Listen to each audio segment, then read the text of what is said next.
టీవీ45 news కి స్వాగతం. బులెటిన్ల ముందుగా హెడ్లైన్స్ చూద్దాం. తాడేపల్లిలోని పార్టీ కేంద్ర కార్యాలయంలో వైఎస్ఆర్సీపీ నేత పోతినేని వెంకట మహేష్ ప్రెస్ మీట్. నారాయణపేటలోని జెడ్ఎంఎస్ పెట్రోల్ బంక్ ప్రారంభోత్సవంలో ముఖ్యమంత్రి రేవంత్ రెడ్డి.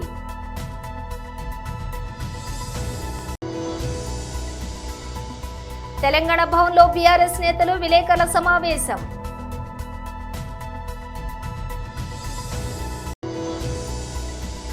రైతులను అడ్డు పెట్టుకుని ఆడుతున్న జగన్ నాటకం. Marreddy Srinivasa Reddy press meet.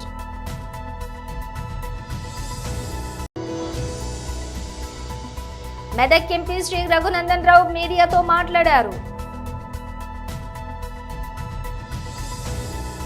ఇక డీటెయిల్స్ చూస్తే తాడేపల్లిలోని పార్టీ కేంద్ర కార్యాలయంలో వైఎస్ఆర్సీపీ నేత పోతినేని వెంకట మహేష్ ప్రెస్ మీట్ నిర్వహించారు. మానసికంగా వేధించేటువంటి ఘటనలకి ఈ రోజున ఈ కూటమి ప్రభుత్వం తెరలేపింది.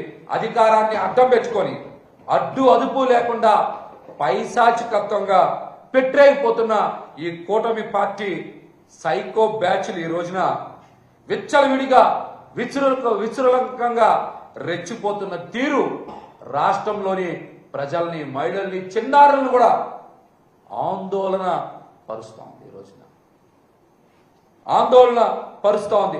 పసిబిడ్డలను కూడా లక్ష్యంగా చేసుకుని సోషల్ మీడియాలో వేధింపులకి దిగుతా ఉన్నారంటే వీళ్ళ యొక్క మానసిక పరిస్థితి ఏ విధంగా ఉందో మనందరం కూడా అర్థం చేసుకోవచ్చు. సోషల్ మీడియాని అడ్డం పెట్టుకొని ఇష్టానుసారం ఉపయోగించుకుంటూ వీరిలో ఉండేటువంటి రాక్షస ప్రవృత్తిని ఏ స్థాయిలో చూపిస్తా ఉన్నారో కూడా ఈ రోజున ప్రతి ఒక్కరికి కూడా అర్థమవుతుంది. ఈ రోజున కూటమి అధికారంలోకి వచ్చిన తర్వాత వారికి ఇష్టపడినటువంటి రాజకీయ పార్టీలని, రాజకీయ పార్టీ నాయకుల్ని, అలాగే తాము వ్యతిరేకించే వారిని ఎవ్వరు కూడా అభిమానించకూడదు. కూటమి పార్టీ అంటే తెలుగుదేశం, జనసేన పార్టీలు ఏదైనా ఒక పార్టీని వ్యతిరేకిస్తే ప్రజలు, అలాగే కుటుంబాలు, చిన్నపిల్లలు కూడా వ్యతిరేకించాలి. వ్యతిరేకించకపోతే వాళ్ళ మీద ఇష్టానుసారం సోషల్ మీడియా వేదిక చేసుకొని వాళ్ళు దాడి చేయడం ప్రారంభిస్తూ ఉన్నారు. ఎవరైనా సరే ఒకవేళ అభిమానం చూపిస్తే వాళ్ళని సోషల్ మీడియా వేదిక చేసుకొని వెంటాడుతూ, వేధిస్తూ వారి చివరికి ఆత్మహత్య చేసుకునేలాగా ప్రేరేపించే సైకో బ్యాచ్ లాగా తెలుగుదేశం, జనసేన పార్టీ తయారయ్యాయి. ఈ రోజున ఎన్ని అబద్ధాలైనా పుట్టిస్తా ఉన్నారు వీళ్ళు,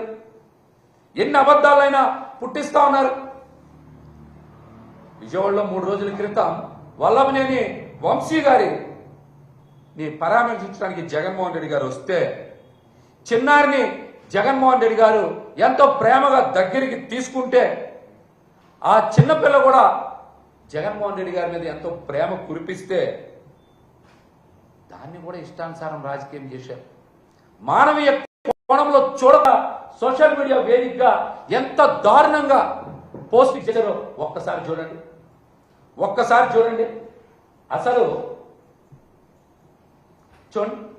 అసలు ఆ ఫేస్బుక్ ఐడి చూడగలమా? మనం పేరైనా చదవగలమా? చూడండి, ఆ ఫేస్బుక్ ఐడి పేరైనా చదవగలమా? చూడండి, చిన్న పిల్లకి ఎంత దారుణమైన టైటిల్స్ పెట్టారు. దానికి ముందుకెళ్ళండి. ఇక్కడ చూడండి, ఇవి జర్నలిజం విలువలు అంటారా? చెప్పమనండి, జర్నలిజం విలువలు అంటారా?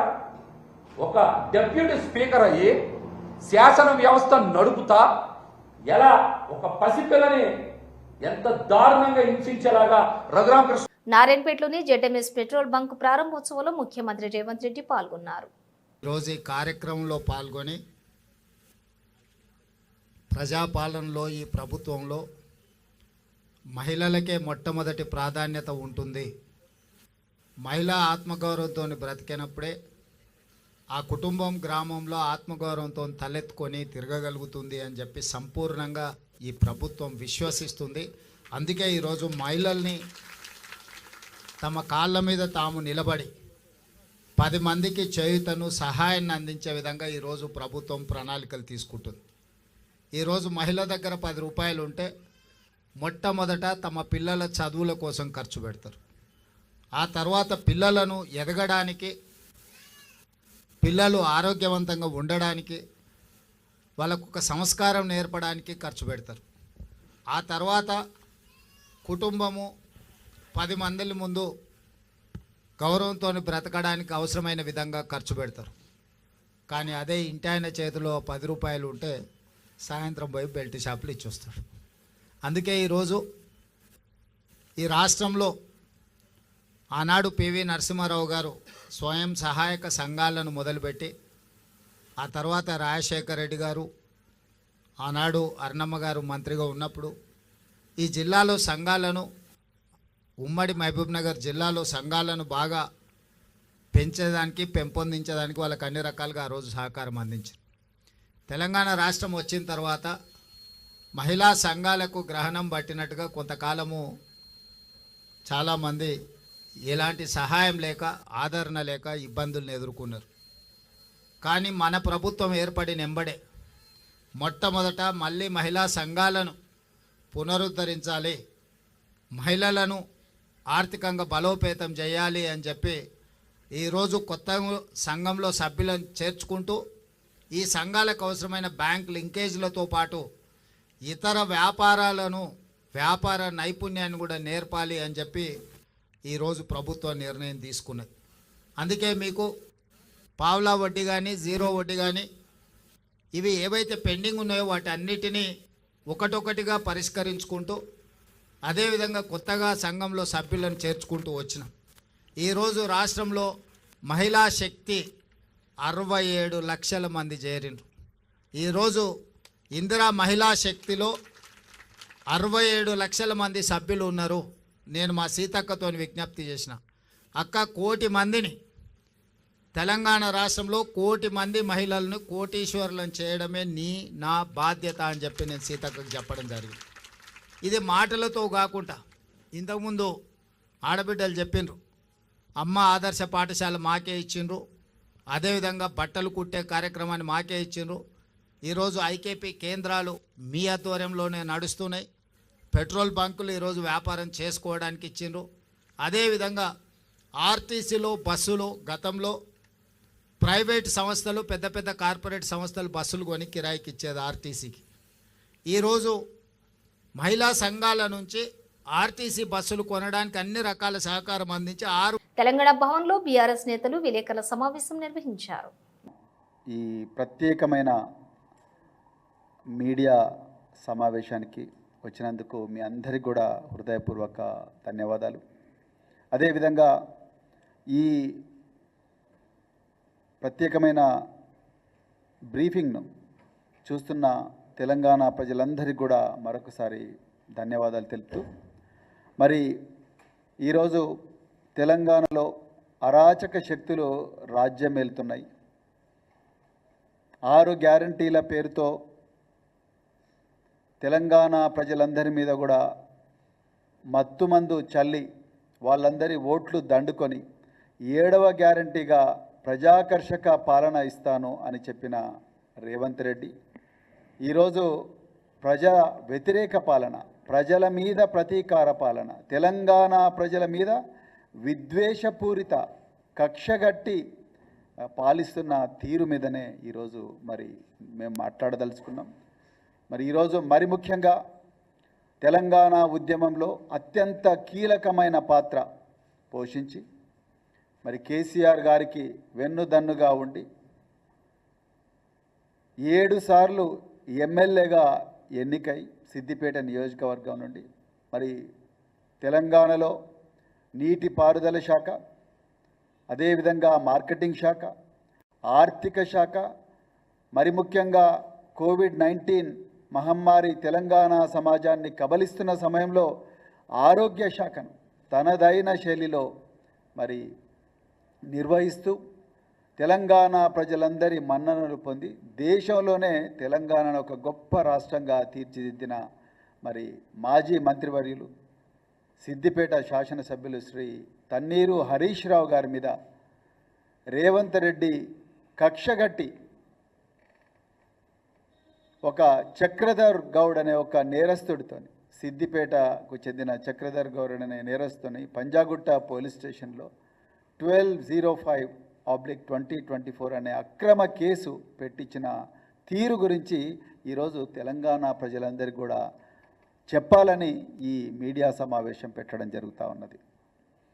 మొట్టమొదట నేను రేవంత్ రెడ్డి గారికి ఒక్కటే వార్నింగ్ ఇస్తున్నా. రేవంత్ రెడ్డి, నువ్వు ఎన్ని అక్రమ కేసులు పెట్టినా, ఎన్ని కవ్వింపు చర్యలకు పాల్పడ్డా, నువ్వు ఎంత నీచ స్థాయికి దిగజారినా, రైతులను అడ్డుపెట్టుకుని ఆడుతున్న జగన్ నాటకం. మర్రెడ్డి శ్రీనివాసరెడ్డి ప్రెస్ మీట్ నిర్వహించారు. రైతుని రాజుగా చూడాలి అనే మహా సంకల్పం ఉన్నటువంటి ఈనాటి ముఖ్యమంత్రి మాన్య శ్రీ చంద్రబాబు నాయుడు గారు, కూటమి ప్రభుత్వం, పవన్ కళ్యాణ్ గారు, బీజేపీ ఈ రోజు కింద నుంచి పై వరకు పొలం దగ్గర నుంచి అంతర్జాతీయ మార్కెట్లో ఆ పంటల అమ్మకాల వరకు కూడా ఎక్కడ ఎవరు అవసరమైతే వాళ్ళంతా జోక్యం చేసుకొని రైతుకు అండగా నిలవాలి అనేటువంటి ఆలోచన కలిగినటువంటి వ్యవస్థ పైన, ప్రభుత్వాలపైన ఈరోజు జగన్మోహన్ రెడ్డి గారు ఒక బాధ్యత లేనితనంతో దుష్ప్రచారాలు చేస్తూ తన గ్యాంగ్ తోటి కూడా బాధ్యతారహితమైనటువంటి వ్యాఖ్యలు చేయిస్తూ ఈరోజు బజార్ను పడ్డారు. నిన్న కాక మొన్న గుంటూరు మిర్చి యార్డుకి వెళ్ళి మార్కెట్లో ఉన్నటువంటి పరిస్థితి, ధరల తగ్గుదలని, ఒక 5 సంవత్సరాల పాటు ముఖ్యమంత్రిగా పనిచేసినటువంటి వ్యక్తిగా కనీసమైనటువంటి అవగాహన, ఎన్నికల కోడ్లో పర్మిషన్ లేనప్పుడు గ్యాంగులను వేసుకుని వెళ్ళకూడదు అనేటువంటి కనీస అవగాహన లేనటువంటి Jaganmohan Reddy and co and batch ఈరోజు ఈ దుష్ప్రచారం చేస్తూ ఉన్నారు. రాష్ట్ర ప్రభుత్వం వ్యవసాయం పట్ల బాధ్యత తీసుకొని ఏ విధంగా కృషి చేస్తుందో రాష్ట్ర ప్రజానీకమంతా గమనిస్తూ ఉన్నారు. జగన్మోహన్ రెడ్డి గారు లేనిపోయినటువంటి ప్రచారాల్ని, అబద్ధాలని దుర్మార్గంగా ప్రచారం చేసి తిరిగి లబ్ధి పొందాలి అనేటువంటి ఆలోచన, కష్టాల్లో ఉన్నటువంటి ప్రజానీకానికి ధైర్యం చెప్పాలి, లేదా బాధ్యత కలిగినటువంటి రాజకీయ నాయకుడిగా ప్రభుత్వానికి తన దగ్గర ఏమైనా సలహాలు సూచనలు ఉంటే చెప్పాలి. దానికి బదులుగా విధ్వంసం వైపు, ఒక భయానక వాతావరణాన్ని సృష్టించే వైపు ఆలోచనలు, అడుగులు వేస్తూ ఉన్నాడు. ఈరోజు ప్రభుత్వం వ్యవసాయాన్ని నిలబెట్టాలి, వ్యవసాయం నిలిస్తేనే, రైతు గెలిస్తేనే ఈ సమాజం అభివృద్ధి ఉంటుంది అనేటువంటి ఆలోచనతో ఉన్నటువంటి చంద్రబాబు నాయుడు గారు అధికారంలోకి వచ్చినటువంటి 8 మాసాల్లో తీసుకున్నటువంటి చర్యలు అందరికీ స్పష్టంగా కనపడతా ఉన్నాయి. ఈయన ఇప్పుడే కొత్తగా బజార్కు వచ్చినట్టు, ఈ కష్టాలు చూసి చెల్లించిపోయినట్టు, గతంలో తను ముఖ్యమంత్రిగా ఉన్నటువంటి కాలంలో రైతులు పడినటువంటి కష్టాలు రైతులందరూ మర్చిపోవాలన్నట్టు ఒక భ్రమను కల్పించేటువంటి ఆలోచన చేస్తూ ఉన్నాడు. గత 5 సంవత్సరాలు 2019 నుండి 2024 వరకు గౌరవ జగన్మోహన్ రెడ్డి గారు మీరు ముఖ్యమంత్రిగా ఉన్నప్పుడు వ్యవసాయం పట్ల, రైతుల పట్ల మీ ప్రభుత్వం వ్యవహరించిన తీరు, మీరు వ్యవహరించిన తీరు ఒక్కసారి మననం చేసుకోండి, ఒక్కసారి గుర్తు తెచ్చుకోండి. ఈ రాష్ట్రంలో వ్యవసాయ రంగాన్ని ఏ విధంగా దివాళా తీయించేటువంటి కార్యక్రమాలు చేసుకున్నావు, ఆనాటికి అమల్లో ఉన్నటువంటి పథకాలను ఏ విధంగా అటకెక్కించావు, ఆర్బీకే కేంద్రాలు అనేటువంటి రైతు భక్షక కేంద్రాలను సృష్టించి గ్రామ సీమల్లో రక్తాన్ని చెమటగా మార్చి పంట పండించినటువంటి రైతాంగాన్ని దోచుకోవడానికి నీ దోపిడీ ముఠాలని. మెదక్ ఎంపీ శ్రీ రఘునందన్ రావు మీడియాతో మాట్లాడారు. చేసినటువంటి భారతీయ జనతా పార్టీ సీనియర్ నాయకులందరికీ కూడా పేరు పేరున శుభాకాంక్షలు, అభినందనలు తెలియజేస్తా ఉన్నాను. ఈ నెల 26వ తారీఖున శివరాత్రి వస్తుంది. నాకు తెలిసి మనందరికీ పెద్ద పండుగ. కొందరు కొమరల్లి మల్లన్న పోతారు, కొందరు ఏడుపాయల దుర్గమ్మ దగ్గరికి పోతారు, ఇంకొందరు శ్రీశైలం పోతారు. ఎవరు ఎక్కడికి పోయినా నేను మీతో చేసేటువంటి విజ్ఞప్తి, దయచేసి 27వ తారీఖు రోజు మాత్రం ఉదయం పోలింగ్ స్టార్ట్ అయ్యేసరికి మనం అందరం కూడా ప్రతి పోలింగ్ స్టేషన్ ముంగట మినిమం ఒక 25 మందితోటి ఖచ్చితంగా మనం కనబడాల్సిందే. ప్రతి ఓటర్ని ఎవరైతే రాత్రి జాగరణ చేసిర్రో, ఇలా ఓటుకు వస్తలేరని అనుకుంటున్నామో, ఎక్కడికక్కడ మండలాధ్యక్షులు ఇనిషియేట్ తీసుకొని వాళ్ళ ఇంటికి మోటార్ సైకిల్ ఇచ్చి పంపించైనా సాయంత్రం 4 గంటలకే ఎన్నికలు ముగుస్తాయి. కాబట్టి ప్రతి వ్యక్తిని తీసుకొచ్చి ఓటింగ్ వేయించాల్సినటువంటి బాధ్యతను ఇక్కడికి వచ్చినటువంటి మండలాధ్యక్షులు అందరూ కూడా తీసుకోవాలి. ఎందుకంటే శివరాత్రి పెద్ద పర్వదినం, ఎక్కువ మంది జాగరణ చేస్తారు. కానీ మీకు అందరికీ ఇంకో మాట కూడా గుర్తు చేస్తా ఉన్నా నేను. ఊర్లలో మాట చెప్తారు, శివుడు ఆజ్ఞ లేకపోతే చీమ కూడా కుట్టది. శివుడు ఆజ్ఞాపించిండు కాబట్టి ఎన్నికలు 26వ తారీఖు తెల్లారి 27వ తారీఖు వచ్చినాయి. కాబట్టి అందరూ కూడా మంచి మనసుతోటి, పెద్దలు ఇద్దరు కూడా సేవాభావంతో, అటు అంజిరెడ్డి గారు కానీ ఇటు కొమరయ్య గారు కానీ వారు ఉన్నటువంటి రంగాల్లో, వారు ఉన్నటువంటి ప్రాంతాల్లో గత కొన్ని సంవత్సరాలుగా నిస్వార్థంగా ప్రజలకి సేవ చేస్తూ వచ్చినటువంటి వ్యక్తులు ఇద్దరు. కాబట్టి దయచేసి రఘునందన్ మెదక్ పార్లమెంటుకు పోటీ చేసినప్పుడు మీరందరూ ఎట్లయితే ఓట్లేసి మా పార్టీ నాయకులందరూ కష్టపడి రఘునందన్ గెలిస్తే మేం గెలిచినామని చెప్పి కష్టపడి నా గెలుపులో ఈ మెదక్ గడ్డ నుంచి 15,000 ఓట్ల మెజారిటీ ఇచ్చి నన్ను అయితే ఆశీర్వదించిరో మొదటి స్థానంలో ఓట్లు సంపాదించుకోవాలని చెప్పి నేను మీ పార్లమెంట్ సభ్యుడిగా మీకు అందరికీ కూడా సవినయంగా విజ్ఞప్తి చేస్తా ఉన్నాను. ఎందుకో దీని వెనకాల నా స్వార్థం కూడా ఉంది. జిల్లాలో మనకి ఎవరు లేరు. ఎమ్మెల్యే ఇటు మల్క కొమరయ్య గారిని అటు అంజిరెడ్డి గారిని ఇద్దరిని గెలిపించుకుంటే ఎవడున్నాడు బీజేపీకి ఒక్కడే ఉన్నాడు అనే చోట ఒకని ప్లేస్లో రాష్ట్ర యువమోర్చా అధ్యక్షుడు మిత్రుడు సహచర న్యాయవాది మహేందర్ గారిని వేదిక మీదకి రావాల్సిందిగా కోరుతా ఉన్నారు. టీఆర్ఎస్ వాళ్ళు 6 ఎమ్మెల్యేలు ఉన్నారు, కాంగ్రెస్ 1 ఎమ్మెల్యే ఉన్నాడు, బీజేపీకి 1 నెలకో 2 నెలకో రాబోయేటువంటి స్థానిక సంస్థల మొత్తం కూడా కాషాయం చేయిస్తామంటే మళ్ళీ చేతులు ఎత్తుర్రి. ఎందుకంటే నేను మళ్ళీ చెప్తా ఉన్నా, శివరాత్రి పండుగ అన్న రాత్రి అంతా జాగరణ చేస్తారు, దైవం మీద భక్తితోటి ఉంటారు. పొద్దున్న లేస్తే భారతీయ జనతా పార్టీ నాయకులు మనం 2 అక్షరాలు చెప్తాం. 1 దేశం కోసం, 2 ధర్మం కోసం చేస్తున్నామని చెప్తాం. మరి ఆ దేశం కోసం, ధర్మం కోసం తెలంగాణలో భారతీయ జనతా పార్టీ అధికారంలోకి రావడానికి ఇప్పుడు జరుగుతున్నటువంటి మన 2 ఎమ్మెల్సీ ఎన్నికల్ని స్పష్టంగా గెలిపించాలనేటువంటి ఒక ఆలోచన రావాలి. జోయా ఖాన్ 33 ఏళ్ల యువతికి లేడీ డాన్ ఆఫ్ ఢిల్లీగా పేరుంది. కొన్నాళ్లుగా అజ్ఞాతంలో ఉంటూ పోలీసులను ముప్పతిప్పలు పెడుతున్న ఈమె ₹1 కోటి విలువ చేసే 270 గ్రాముల హెరాయిన్ తోటి దక్షిణ ఢిల్లీలో పోలీసులకు పట్టుబడింది. యూపీలోని ముజాఫర్ నగర్ నుంచి జోయా హెరాయిన్ ను తీసుకుని తరలిస్తున్నట్లుగా పోలీసులు గుర్తించారు. జోయా భర్త కరడుగట్టిన గ్యాంగ్స్టర్ హషీం బాషా హత్యలు, దోపిడీలు తదితర 12 కేసులకు సంబంధించి అతడు ప్రస్తుతం జైల్లో ఉన్నాడు. తరచూ భర్తను కలిసేందుకు జైలుకు వెళ్లి ముఠాలను నడపడంలో జోయా కిటుకులు పట్టి మొత్తంగా అతడి నేర సామ్రాజ్యాన్ని భుజానికెత్తుకుంది. హషీం, జోయా ఇద్దరిది ఢిల్లీనే, పక్కపక్క ఇళ్లలోనే ఉండేవారు. హషీంకు జోయా 3వ భార్య, ఆమెకు ఇది 2వ పెళ్లి. జోయా పేరెంట్స్కు నేరాలతో సంబంధాలున్నాయి. మహిళల అక్రమ రవాణా కేసుకు సంబంధించి గత ఏడాది జోయా తల్లిని పోలీసులు అరెస్ట్ చేసి జైల్లో పెట్టారు. నేర సామ్రాజ్యాన్ని నడపడంలో జోయాది విభిన్నమైన శైలి. ఖరీదైన దుస్తులు, జ్యువెలరీ ధరించి హై ప్రొఫైల్ పార్టీలకు హాజరై ఆమె చుట్టూ ఎప్పుడు 4 సాయుధులైన అనుచరులుంటారు. దోపిడీలు, డ్రగ్స్, అక్రమ రవాణాకు సంబంధించి ఆమెపై తీవ్ర ఆరోపణలున్నాయి. Underworld don Dawood Ibrahim సోదరి హసీనా పార్కర్ బిష్నోయ్ గ్యాంగ్తో జోయాకు సంబంధాలున్నట్లుగా పోలీసులు గుర్తించారు.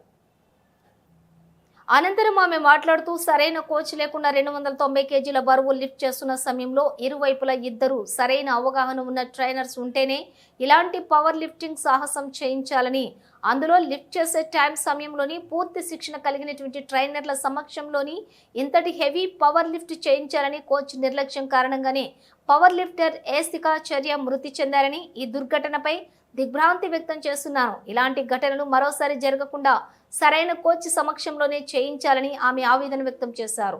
ఈ ఘటనకు పూర్తి బాధ్యత కోచ్ వహించాలని ఆమె డిమాండ్ చేశారు.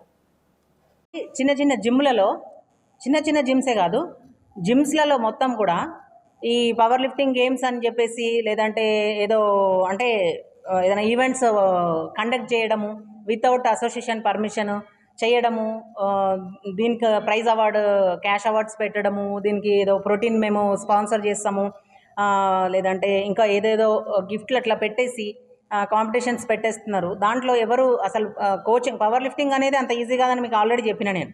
సో వాళ్ళు వచ్చేసి మీరు బెంచ్ ప్రెస్ చేయండి, డెడ్ లిఫ్ట్ చేయండి, స్క్వాట్ చేయండి అంటే వాళ్ళు ఏం తెలియని వాళ్ళు కూడా వచ్చేసి ఏదో ఎగ్జైట్మెంట్ తోటి దాంట్లో పార్టిసిపేట్ చేసేసి కాలు చేతులు విరగొట్టుకుంటారు. లేదంటే సేమ్ ఇప్పుడు ఈ అమ్మాయి లాగానే సడన్గా చనిపోతారు. వాళ్ళ ఫ్యామిలీకి ఎవరండి ఆధారం? ఎవరు?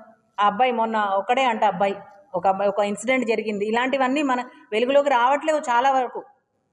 ఇలాంటి జిమ్లలో కూడా ఇలాంటి కండక్ట్ చేయకుండా ఎవరైనా చేసినా కూడా ఇన్ఫామ్ చేసేటట్టుగా పవర్ లిఫ్టింగ్ అసోసియేషన్కి కానీ లేదంటే బయట మీడియా ఛానల్స్కి కానీ ఇన్ఫర్మేషన్ ఇచ్చేటట్టుగా చూసుకోండి కొంచెం. ఇంకొకటి, జిమ్లో ఎవరు లేకుండా ట్రైనింగ్లు చేయడాలు, ఈగో లిఫ్టింగ్లు చేయడాలు ఇట్లాంటివి చేయకండి. నేను లాస్ట్కి చెప్పేది ఏంటి అని అంటే, పవర్ లిఫ్టింగ్ కోచింగ్ ఇచ్చే ట్రైనర్స్కి గట్టిగా చెప్పేది ఏంటి అని అంటే, ట్రైనింగ్ ఇచ్చేటప్పుడు ప్రాపర్ ట్రైనింగ్ ఇచ్చేటట్టు అయితేనే ఫస్ట్ ఆ ట్రైనర్కి దాని మీద ఒక పట్టు ఉండాలి, ఒక అవగాహన ఉండాలి. పవర్ లిఫ్టింగ్ వాళ్ళు చేసి ఉంటేనే ప్రాక్టికల్ నాలెడ్జ్ ఉండాలి, వాళ్ళకి ప్రాక్టికల్ నాలెడ్జ్ ఉండాలి, సైంటిఫిక్ నాలెడ్జ్ ఉండాలి. అట్లయితేనే పవర్ లిఫ్టింగ్ కోచింగ్ అనేది ఇచ్చేటట్టుగా చూసుకోండి. ఇంకొకటి ఏంటి అని అంటే, గవర్నమెంట్ ఒకటి మాత్రము ఈ గేమ్ని పట్టించుకునేటట్టయినా, లేదంటే గవర్నమెంట్ సహాయం చేయని పక్షంలో ఈ గేమ్ని బ్యాన్ అయినా చెయ్యండి. నేను నా ఏమంటారు అంటే మీ ముఖంగా నేను తెలియజేసుకోవాలనుకునేది ఇదే అండి. ఇంకొక యస్తిక ఆచార్య లాగా ఎవరు కావద్దని చెప్పేసి కోరుకుంటున్నాను. ఒక పవర్ లిఫ్టర్గా నేను చాలా బాధపడుతున్నాను. ఆ అమ్మాయిది మిస్టేక్ లేదు, ఆ అమ్మాయికి చేపించిన ఎవరైతే కోచ్ అయితే ఉన్నాడో ఆయనది 100% మిస్టేక్ అని చెప్పేసి నేను చెప్తున్నా. ఆ లిఫ్ట్ చూస్తే మీకు అర్థమవుతుంది. ఆ ఒక అమ్మాయి ప్రాక్టీస్లో ఆ అమ్మాయి ఏదైతే చేసిందో ఆ వీడియో క్లిప్లో చూస్తే ఆ మిస్టేక్ ఏంటి, ఎక్కడ జరిగింది, అయ్యో అది బై మిస్టేక్ జరిగిపోయింది, అన్ఎక్స్పెక్టెడ్గా జరిగిపోయింది, ప్రమాదం అది ఏమంటారు యాక్సిడెంటల్గా జరిగిపోయింది. యాక్సిడెంటల్గా జరగలేదు, అది ఒక ట్రైనర్ ఒక కోచ్ మిస్టేక్ వల్లనే అది జరిగింది. ఒక కోచ్ ఎట్లా ఒక ప్లాట్ఫామ్ని ఎట్లా పెట్టాలి, అంత హెవీ వెయిట్ తీసుకున్నప్పుడు ఎట్లా చేయాలి, ఎట్లా తీసుకోవాలి అనేది మొత్తం ప్రాపర్గా మొత్తం అరేంజ్ చేసిన తర్వాతనే ఇట్లాంటి హెవీ లిఫ్టింగ్స్ చేయించాలని చెప్పేసి కోరుకుంటున్నాను. Thank you so much. ప్రముఖ సినీ దర్శకుడు శంకర్కు ఈడీ షాక్ ఇచ్చింది. మనీ లాండరింగ్ చట్టం ప్రకారం 10 కోట్ల విలువైన స్థిరాస్తులను ఈడీ జప్తు చేసింది. ఈ నెల 17వ తేదీన ఆస్తులను అటాచ్ చేసినట్లు తెలిసింది. రోబో సినిమాను శంకర్ తన కథ జిగుబాను కాపీ కొట్టి తెరకెక్కించారంటూ ఆరూర్ తమిళనాథన్ అనే వ్యక్తి 2011లో పిటిషన్ దాఖలు చేశారు. శంకర్ కాపీరైట్ ఐటీసీ చట్టాలను ఉల్లంఘించారని పిటిషన్లో పేర్కొన్నారు. మరోవైపు ఈ కేసు విషయమై film and television institute of India నివేదిక కూడా శంకర్కు వ్యతిరేకంగా వచ్చింది. కాపీరైట్ చట్టంలోని సెక్షన్ 63ని శంకర్ ఉల్లంఘించారంటూ ఆ నివేదిక ఆధారంగా ఈడీ స్పష్టం చేసింది. ఆ సినిమాకు పారితోషికంగా శంకర్ 15 కోట్లు అందుకున్నట్లుగా సమాచారం. 2010లో విడుదలైన రోబో ఘన విజయం సాధించింది. బులెటిన్ ముగించే ముందు హెడ్లైన్స్ మరోసారి.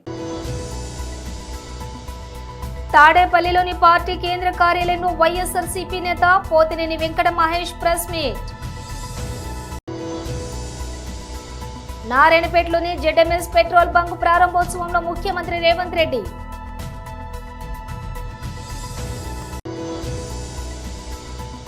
తెలంగాణ భవన్లో బీఆర్ఎస్ నేతలు విలేకరుల సమావేశం.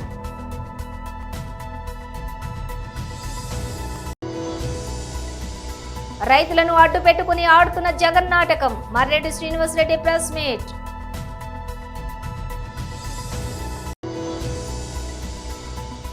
మెదక్ ఎంపీ శ్రీ రఘునందన్ రావు మీడియాతో మాట్లాడారు. ఇవి బులెటిన్ విశేషాలు. మరో బులెటిన్తో మళ్ళీ కలుద్దాం.